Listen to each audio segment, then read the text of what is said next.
ذرا جلدی چلو، ماجد نے ایک ہی سانس میں سب کہہ دیا۔ میں نے یہ سنتے ہی دل پر ہاتھ رکھ دیا۔ میں نے پوچھا میرے ابا کو کیا ہوا ہے؟ پتہ نہیں باجی، جلدی چلو، میں زیادہ نہیں جانتا۔ میں نے وہیں سے عائشہ کو آواز دی۔ اس نے چولہا بند کر دیا اور ہم دونوں نے چادریں سر پر رکھیں، ہسپتال کے لیے نکل گئے۔ ہسپتال پہنچے تو ہمیں معلوم نہ تھا ابا کس جگہ ہیں، اس لیے روتے ہوئے ریسیپشن پر کھڑے ایک بندے کو مخاطب کیا۔ بات سنیں پلیز، میرے ابا کا نام مشتاق ہے، کچھ دیر پہلے یہاں آئے ہیں، آپ بتا سکتے ہیں کہاں ہیں وہ؟ میں نے اٹکتے اٹکتے اپنی بات مکمل کی۔ معلوم نہیں میرے چہرے پر کیا تھا، وہ شخص بنا کچھ جواب دیے تکنے لگا۔ مجھے اس لمحے اس کی نظروں سے کوفت ہو رہی تھی۔ میں غصے سے اسے گھورتی ہوئی وہاں سے ہٹ گئی۔ تبھی ایک نرس نے خود بتایا کہ مشتاق نامی مریض ایمرجنسی میں ہے۔ ہم ادھر بڑھ گئے۔ ابا کو فیکٹری میں ہارٹ اٹیک آیا تھا، تشویشناک حالت میں فیکٹری سے اسپتال لائے گئے تھے، مگر اب قدرے بہتر تھے۔ کچھ دیر بعد امی بھی آ گئیں۔ سرکاری ہسپتال مردانہ وارڈ میں رکنا بہتر نہ تھا، اس لیے ہم گھر واپس آ گئے۔ البتہ سکندر چاچا ان کے ساتھ ہی تھے۔ ابا کو گھر واپس آئے 2 دن ہی گزرے تھے، گھر میں عیادت کے لیے آنے والوں کا کافی رش تھا۔ اسی دن ہمارے گھر ایک خاتون کی آمد ہوئی۔ وہ خاتون حلیے اور چال ڈھال سے کسی اچھے گھرانے کی معلوم ہوتی تھیں۔ کوئی نہیں جانتا تھا کہ وہ کون ہیں، کیونکہ وہ نہ ہی ہمارے رشتہ داروں میں سے تھیں اور نہ ہی کوئی جاننے والی تھیں۔ بظاہر وہ ابو کی عیادت کے لیے آئی تھیں، مگر جب امی نے ان سے تفصیل پوچھی آپ کون ہیں، کہاں سے آئی ہیں، تو انہوں نے بتایا کہ وہ ڈاکٹر اصغر حیات کی خالہ ہیں، ناظمہ آباد سے آئی ہیں۔ ڈاکٹر اسد کی خواہش ہے کہ وہ مریم کے رشتے پر بات کرنا چاہتے ہیں، وہ مریم سے شادی کرنا چاہتے ہیں۔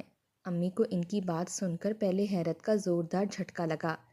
کہا ناظمہ آباد کہاں اور ہماری مانسیرا گلیاں کہاں؟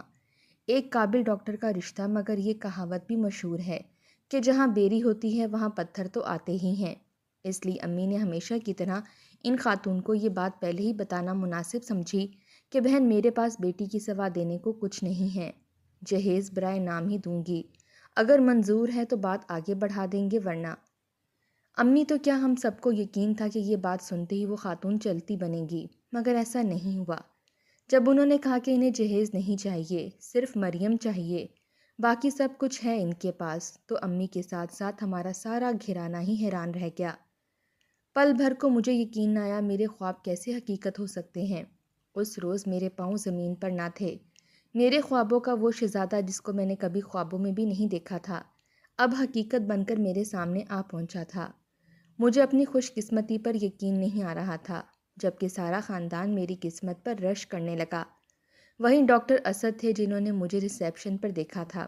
انہوں نے پہلی ہی نظر میں مجھ سے شادی کرنے کا ارادہ کیا۔ ابا ہسپتال میں تھے، انہوں نے اسی دوران ساری پرسنل معلومات نکلوا لی تھی۔ ابا کے صحت یاب ہوتے ہی انہوں نے اپنی خالہ کو رشتے کے لیے بھیج دیا۔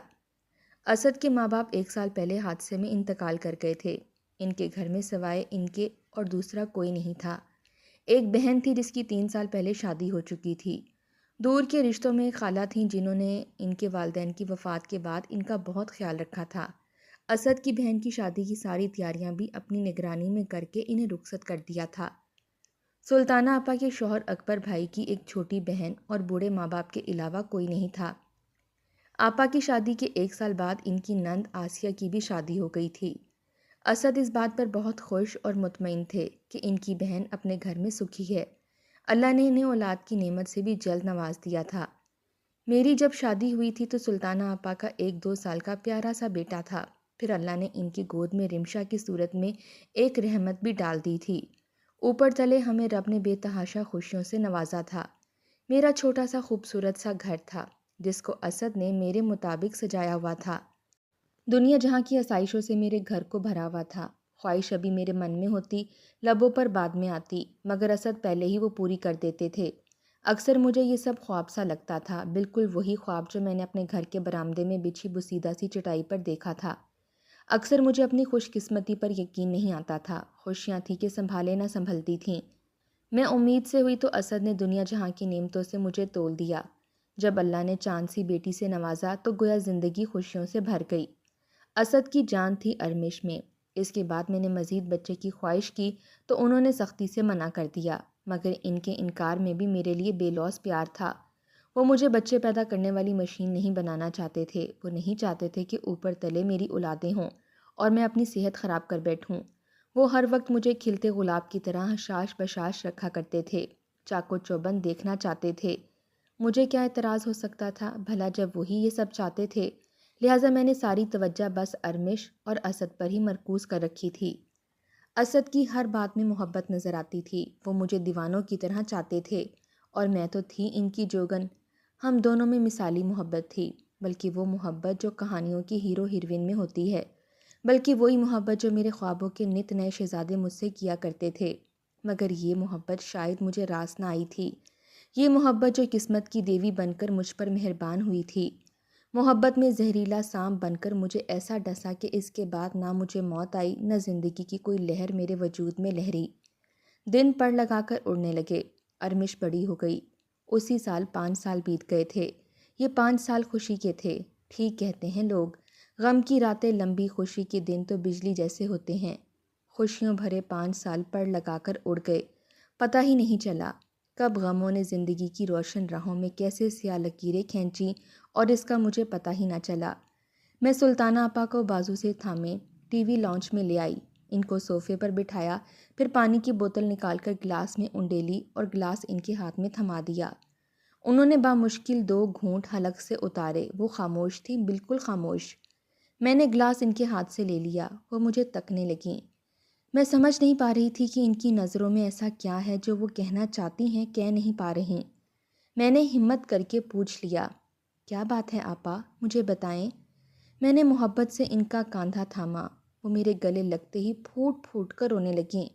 اس وقت تک روتی رہیں جب تک وہ تھک نہ گئیں، پھر خود ہی مجھ سے الگ ہو کر دوبارہ سے مجھے تکنے لگیں۔ بتائیں نا کیا بات ہے پلیز۔ مجھے ان کی آنکھوں سے اس لمحے خوف آ رہا تھا۔ میں نے دوبارہ پوچھا، آسیہ؟ وہ کہتے ہوئے رکیں، اپنے حلق سے تھوک نکلتے ہوئے وہ دوبارہ گویا ہوئیں۔ آسیہ کو 3 ماہ پہلے طلاق ہو گئی تھی، وہ اپنی نند کا بتانے لگیں۔ مجھے سن کر دکھ ہوا اور حیرت بھی، انہوں نے یہ بات پہلے کیوں نہیں بتائی؟ اس کے ہاں اولاد نہیں ہوئی تھی، اس وجہ سے وہ مزید بتا کر نیچے دیکھنے لگیں۔ مگر اس میں ان کا کیا قصور ہے؟ یہ سب تو اللہ کی مرضی سے ہوتا ہے۔ اس میں آپ کا کیا قصور ہے آپا؟ وہ کچھ لمحے خاموش اپنی ہتھیلیوں کو تکتی رہیں۔ مجھے ان کی خاموشی سے ڈر لگنے لگا۔ میرا قصور یہ ہے کہ میں اس کی اکلوتی بھابھی ہوں، میرا قصور یہ ہے کہ میں اسد کی بہن ہوں، میرا قصور یہ ہے کہ میں تمہاری نند ہوں۔ بالآخر وہ بول پڑیں، ان کا چہرہ غمگین ہو رہا تھا۔ کیا مطلب آپا؟ آپ کیا کہنا چاہتی ہیں؟ کھل کر بتائیں۔ عورت کی چھٹی حس ایسے معاملات میں بہت تیز ہوتی ہے، میری بھی چھٹی حس مجھے مسلسل بہت غلط بات بتانے کا کہہ رہی تھی۔ مریم، مریم مجھے معاف کر دو، میں 3 ماہ سے مسلسل عذاب میں ہوں۔ میں نہیں چاہتی میرے بھائی کا گھر خراب ہو، تم اس کی محبت ہو، اس کی چاہت ہو، تم تو مجھے بہت عزیز ہو۔ میں ہرگز ایسا نہیں چاہتی تھی، اس لیے چپ چاپ ہر بات برداشت کر رہی تھی، یہ سوچ کر کہ شاید اکبر اور اس کے گھر والوں کا فیصلہ بدل جائے، شاید ان کو مجھ پر یا میرے بچوں پر رحم آ جائے، مگر ایسا نہیں ہوا۔ وہ لوگ شروع میں زبانی کلامی بات کرتے تھے، میں نے کوئی جواب نہیں دیا، تو اکبر نے مجھ پر ہاتھ بھی اٹھایا اور اب وہ خاموش ہو گئیں۔ وہ کہتے ہیں کہ اگر ان کا مطالبہ نہ مانا تو وہ مجھے طلاق دے دیں گے۔ کیسا مطالبہ؟ میری ریڑھ کی ہڈی سے خوف کی اٹھتی لہر میرے وجود کو ہلا رہی تھی۔ وہ چاہتے ہیں کہ ان کی ہچکی بن چکی تھی، ان کے بار بار کہنے پر اب میں ان کو کندھا دینے پر مجبور نہیں تھی، کیونکہ ہو سکتا ہے اگلے پل مجھے ہی اس کی ضرورت ہو، اور ایسا ہی ہوا۔ وہ کہتے ہیں اسد تمہیں طلاق دے کر آسیہ سے شادی کر لے، تبھی وہ مجھے رکھیں گے، ورنہ مجھے اکبر چھوڑ دے گا۔ یہ لفظ بہت مشکل سے اس کی زبان سے ادا ہوئے تھے، مگر ان لفظوں نے میری روح کو جھنجھوڑ ڈالا تھا۔ یہ لفظ تھے، یہ خنجر، دل کی دھڑکنیں پہلے ہی بے ترتیب تھیں، مگر جب انہوں نے لفظوں کی صورت میں یہ سیسا میرے کانوں میں انڈیلا، دل سینے سے چیر کر باہر نکلنے کو اچھلنے لگا، میری آنکھیں پتھر کی بن گئیں۔ میں اس کو گھور گھور کر دیکھنے لگی۔ مریم دیکھو، خدا کے لیے مجھے معاف کر دو، خدا کے لیے میری بات سنو، میں بہت مجبور ہوں۔ مریم، میں اپنے بھائی کا گھر خراب نہیں کرنا چاہتی، مگر میں کیا کروں؟ کیا کروں؟ یہ سب کیسے کہوں گی اس سے؟ ایک ہی میرا بھائی ہے، ایک طرف میرے بچے ہیں، اور ابھی بھی میرے ہاتھ دیکھو کس طرح تمہیں تھامے ہوئے ہیں۔ وہ رو رہی تھیں، میں سن چکی تھی پر سننا نہیں چاہتی تھی۔ آپا، اسد کی آواز نے میرا سکتہ توڑا۔ میں نے چونکتے ہی ٹی وی لاؤنج کے دروازے پر کھڑے اسد کو دیکھا۔ آپا میرا ہاتھ چھوڑ کر فوراً کھڑی ہو گئیں۔ اسد نہ جانے یہاں کتنی دیر سے کھڑے تھے، البتہ ان کے چہرے پر پھیلے کربناک آثار بتا رہے تھے کہ وہ سب سن چکے ہیں۔ سلطانہ آپا ان کے گلے لگتے ہی پھوٹ پھوٹ کر رونے لگیں۔ میں نے زندگی میں دوسری بار اسد کی آنکھوں میں آنسو دیکھے تھے۔ پہلی بار جب ارمش کی پیدائش کے وقت مجھے لیبر روم سے لایا جا رہا تھا، اور دوسری بار اب جب ان کی آپا کی زندگی داؤ پر لگی ہوئی تھی، محبت اور خون کی جنگ میں۔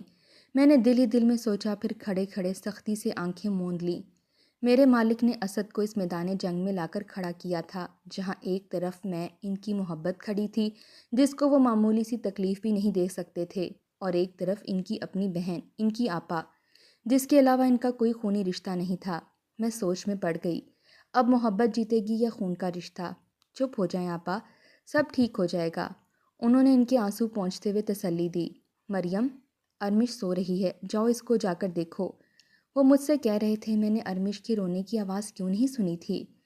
میرے مولا مجھے ہمت دے، میں نے دل ہی دل میں سوچا، اور بھاری قدم لیے اپنے کمرے کی جانب چلی گئی۔ وہ فیصلے کی رات تھی، میری زندگی کی وہ اذیت ناک رات جسے میں لفظوں میں بیان کرنے کا حوصلہ نہیں رکھتی۔ مختصر یہ کہ میں اس رات سولی پر ٹنگی رہی، جہاں نیچے، بہت نیچے گہری کھائی میں آگ کا کنواں دکھ رہا تھا۔ اس کنویں سے نکلتی تپش مجھے اپنا جسم جھلساتی ہوئی محسوس ہو رہی تھیں۔ میں لمحہ بہ لمحہ جھلس رہی تھی۔ ایک کمزور سی رسی نے مجھے پیروں سے باندھ رکھا تھا۔ میرا منہ کنویں کی جانب تھا، البتہ وہ رسی ارمش تھی، جس کا دوسرا سرا اسد کے ہاتھ میں تھا۔ ایک فیصلہ مجھے اس آگ سے نجات دلا سکتا تھا، یا پھر دوسرا چھوڑنے پر مجھے اس دہکتے کنویں میں تا عمر جلنے کے لیے گرا سکتا تھا۔